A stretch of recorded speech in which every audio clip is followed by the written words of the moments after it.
శివ, ఎందుకో నీకే చెప్పుకోవాలనిపిస్తుంది. నీకు మాత్రమే చెప్పుకోవాలనిపిస్తుంది. ఈ నీ చరాచర సృష్టిలో నేను ఒక అల్ప ప్రాణిని అని తెలుసు.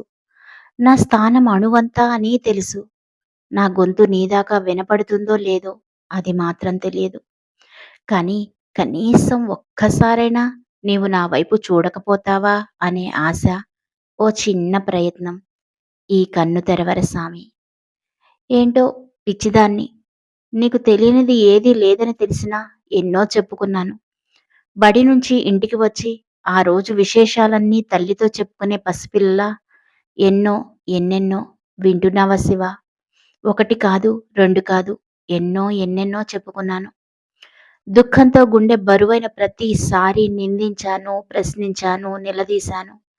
ఇవన్నీ నిన్ను నా వైపు చూసేలా చేసే ప్రయత్నాలే కాని తప్పుగా అనుకోకయ్యా. బాధొస్తే చెప్పుకోవడానికి మా నాన్న లేరు. చిన్నప్పుడే తీసుకెళ్ళిపోయావు కదా! నీకు తప్పదు మరి. నీకోసం నేను రాసుకున్న ప్రతి పదం వెనక ఓ కన్నీటి చుక్క ఉంది. అంతెందుకు, ఇప్పుడు కూడా ఇదంతా రాస్తూ ఉంటే నాకెందుకో ఏడుపొస్తోంది శివ. మనసు తెరిచి పిలిచినా నీవస్సలు పలకలేదన్నాను. నవ్వుతావెళ్ళరా, నీ దాన్ని కాననా అని ప్రశ్నించాను. ఈ తోలు తిత్తికే ఇన్నిన్ని కోర్కెలా అంటూ వైరాగ్యాన్ని ఒలకబోశాను. కోరని జననాలు, కోరికల మరణాలు అంటూ నేను కోరని జన్మ ఇచ్చిందే కాక కోరికలను ఇచ్చి వాటిని చంపేసి ఈ ఆట ఏంటయ్యా అంటూ అమాయకంగా అర్థించాను. నా మనసు శూన్యంగా అనిపించిన ప్రతిసారి నేనేమనుకున్నానో తెలుసా? ఆ శూన్యంలో ఉన్నది నువ్వే కదా అనుకున్నాను.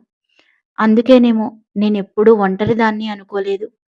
ఆలోచన స్తంభించి, గొంతు తడారిపోయి, మనశ్శరీరాలు పట్టు తప్పుతున్నప్పుడు నిర్జీవమైపోతున్న కళ్ళలో కూడా నీ రూపం నిండేలా అనుగ్రహించు శివా. ఈ దేహానికి సంబంధించి ఈ మాత్రం జ్ఞానం ఇచ్చినందుకు ధన్యవాదాలు శివయ్య. రేపు నేను ఉండొచ్చు, ఉండకపోవచ్చు. నువ్వైతే శాశ్వతం కదా! ఈ అక్షరాలు ఎప్పుడైనా గుర్తొస్తే, ఏ గొంతులోనైనా వినిపిస్తే పుణ్యం పాపం లెక్కలు చూడకు. జన్మం కర్మం తూకం వేయకు. నా గుండె లోతుల్లోని తడిని తడిమే మనసుంటే మనసారా ఒక్కసారి వినవయ్యా చాలు. ఈ జన్మ కర్మ బంధాల నుండి విముక్తి పొందాలనుంది. నాది అత్యాసే కావచ్చు, దుర్లభమే కావచ్చు. నీకు అసాధ్యమైతే కాదు కదా! ఇందులోని అక్షరాలు నా అజ్ఞానం అనుకుంటే క్షమించు. ఆత్మజ్ఞానం అనుకుంటే ఆశీర్వదించు. తప్పులున్నా, ఒప్పులున్నా అన్నీ శివార్పణం.